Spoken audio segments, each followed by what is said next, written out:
26. Söz Kader Risalesi Bismillahirrahmanirrahim. وَاِنْ مِنْ شَيْءٍ اِلَّا عِنْدَنَا خَزَائِنُهُ وَمَا نُنَزِّلُهُ اِلَّا بِقَدَرٍ مَعْلُومٍ وَكُلَّ شَيْءٍ اَحْصَيْنَاهُ ف۪ي اِمَامٍ مُب۪ينٍ. Kader ile cüz-i ihtiyari iki mesele-i mühimmedir. Ona dair 4 mebhas içinde birkaç sırlarını açmaya çalışacağız. 1. mebhas, kader ve cüz-i ihtiyari, İslamiyet'in ve imanın nihayet hududunu gösteren, hali ve vicdani bir imanın cüzlerindendir. Yoksa ilmi ve nazari değillerdir. Yani mümin her şeyi, hatta fiilini, nefsini Cenab-ı Hakk'a vere vere, ta nihayette teklif ve mesuliyetten kurtulmamak için cüz-i ihtiyari önüne çıkıyor. Ona mes'ul ve mükellefsin der. Sonra ondan sudur eden iyilikler ve kemalat ile mağrur olmamak için kader karşısına geliyor. Der, haddini bil, yapan sen değilsin.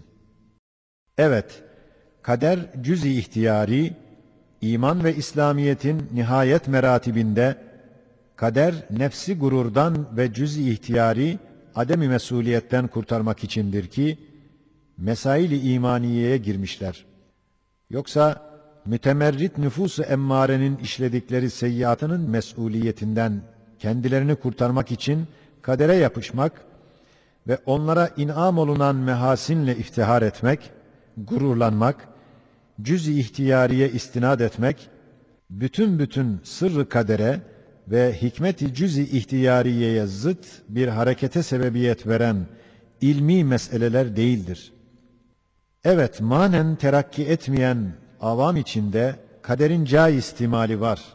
Fakat o da maziyat ve mesaiptedir ki, ye'sin ve hüznün ilacıdır.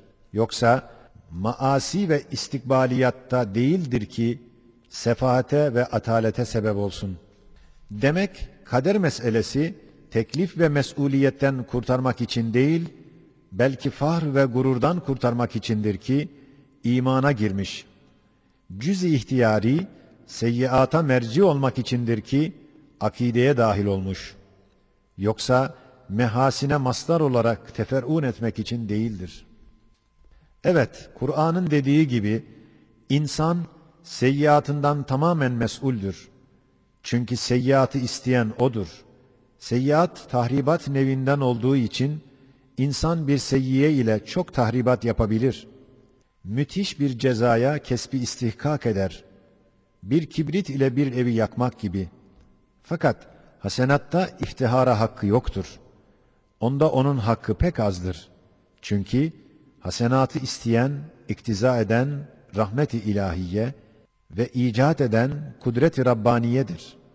Sual ve cevap, dai ve sebep ikisi de haktandır. İnsan yalnız dua ile, iman ile, şuur ile, rıza ile onlara sahip olur. Fakat seyyiatı isteyen nefsi insaniyedir. Ya istidad ile, ya ihtiyar ile.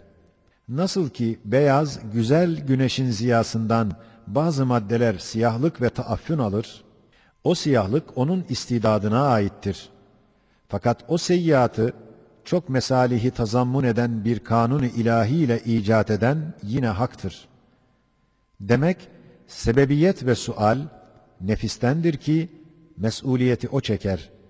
Hakka ait olan halk ve icat ise, daha başka güzel netice ve meyveleri olduğu için güzeldir, hayırdır.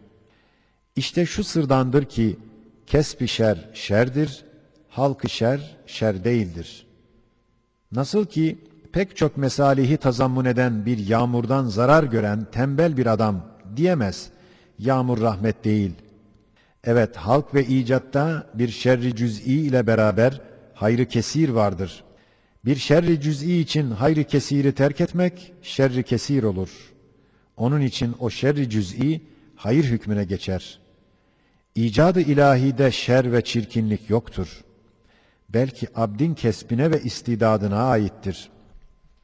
Hem nasıl kader-i ilahi, netice ve meyveler itibariyle şerden ve çirkinlikten münezzehtir. Öyle de illet ve sebep itibariyle dahi zulümden ve kubuhtan mukaddestir. Çünkü kader, hakiki illetlere bakar, adalet eder. İnsanlar zahiri gördükleri illetlere hükümlerini bina eder, kaderin aynı adaletinde zulme düşerler. Mesela hakim seni sirkatle mahkum edip hapsetti. Halbuki sen sarık değilsin. Fakat kimse bilmez gizli bir katlin var. İşte kader-i ilahi dahi seni o hapisle mahkum etmiş. Fakat kader o gizli katlin için mahkum edip adalet etmiş. Hakim ise sen ondan masum olduğun sirkate binaen mahkum ettiği için zulmetmiştir. İşte şey-i vahitte iki cihetle kader ve icadı ilahinin adaleti ve insan kesbinin zulmü göründüğü gibi başka şeyleri buna kıyas et. Demek kader ve icadı ilahi mebde ve münteha, asıl ve fer, illet ve neticeler itibariyle şerden ve kubuhtan ve zulümden münezzehtir. Eğer denilse, madem cüz-i ihtiyarinin icada kabiliyeti yok, bir emri itibari hükmünde olan kesten başka insanın elinde bir şey bulunmuyor.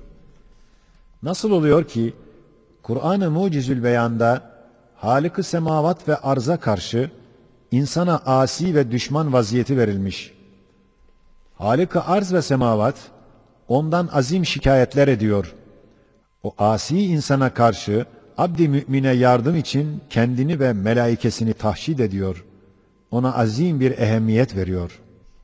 El cevap: çünkü küfür ve isyan ve seyyiye tahriptir, ademdir. Halbuki azim tahribat ve hadsiz ademler bir tek emri itibariye ve ademiye terettüp edebilir. Nasıl ki bir azim sefinenin dümencisi vazifesinin ademi ifasıyla sefine gark olup bütün hademelerin netice-i sahileri iptal olur. Bütün o tahribat bir ademe terettüp ediyor. Öyle de küfür ve masiyet adem ve tahrip nev'inden olduğu için cüz-i ihtiyari bir emri itibari ile onları tahrik edip müthiş netaice sebebiyet verebilir. Zira küfür çendan bir seyyiyedir. Fakat bütün kainatı kıymetsizlikle ve abesiyetle tahkir ve delail-i vahdaniyeti gösteren bütün mevcudatı tekzip ve bütün tecelliyat-ı esma-i tezyif olduğundan, bütün kainat ve mevcudat ve esma-i ilahiye namına Cenab-ı Hak, kafirden şedid şikayet ve dehşetli tehdidat etmek, aynı hikmettir ve ebedi azap vermek, aynı adalettir. Madem insan, küfür ve isyanla tahribat tarafına gidiyor, az bir hizmetle pek çok işleri yapar, onun için ehli iman, onlara karşı Cenab-ı Hakk'ın inayeti azimine muhtaçtır. Çünkü 10 kuvvetli adam, bir evin muhafazasını ve tamiratını deruhte etse, haylaz bir çocuğun o haneye ateş vermeye çalışmasına karşı, o çocuğun velisine, belki padişahına müracaata, yalvarma mecbur olması gibi, müminlerin de böyle edepsiz ehli isyana karşı dayanmak için Cenab-ı Hakk'ın çok inayatına muhtaçtırlar.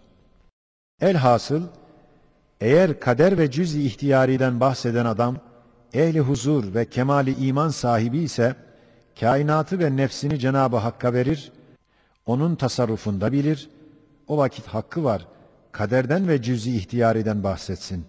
Çünkü madem nefsini ve her şeyi Cenab-ı Hak'tan bilir, o vakit cüz-i ihtiyariye istinad ederek mesuliyeti deruhte eder.